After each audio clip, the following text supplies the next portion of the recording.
మనం తెలుసుకోబోయేది బైబిల్లోని ఒక గొప్ప వ్యక్తి, దేవుని హృదయానికి నచ్చినవాడు, గొప్ప రాజు, గొప్ప కవి అయిన దావీదు జీవితం గురించి. దావీదు జీవిత కథ మనకు విశ్వాసం, విధేయత, క్షమ, పశ్చాత్తాపం, ధైర్యం అన్నవన్నీ బోధిస్తుంది. దావీదు యెషరై కుమారుడు.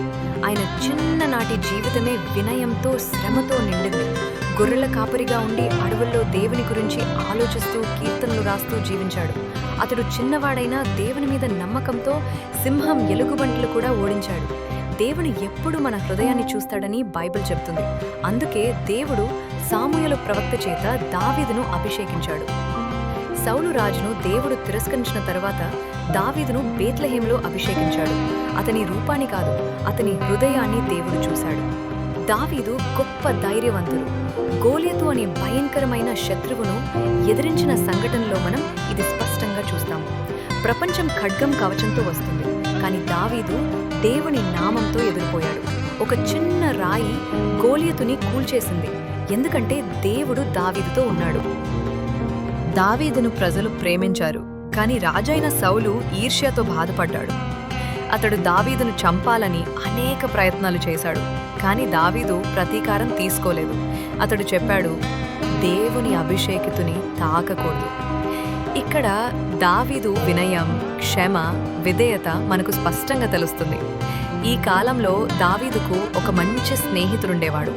అతను యోనదాను. సౌలు కుమారుడే అయినా సత్యానికి నమ్మకంగా దావీదుని రక్షించేందుకు ప్రయత్నించాడు. ఈ స్నేహం నేటికి నిజమైన స్నేహానికి చక్కటి ఉదాహరణ.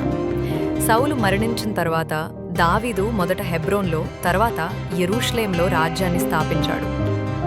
యెరూషలేమును రాజధానిగా చేసి దేవుని మందిరం నిర్మించాలనే కోరిక పెట్టుకున్నాడు. కానీ దేవుడు ఆయన కుమారుడు సొలొమోను చేత ఆ పని చేయబోతున్నాడని తెలిపాడు. దావీదు ఎంత గొప్పవాడైనా మానవుడు కాబట్టి పొరపాట్లు చేశాడు. బత్షెబా విషయంలో అతడు తలపెట్టిన కుట్ర వల్ల దుర్ఘటనలు జరిగాయి. దేవుడు అతడికి శిక్షించాడు.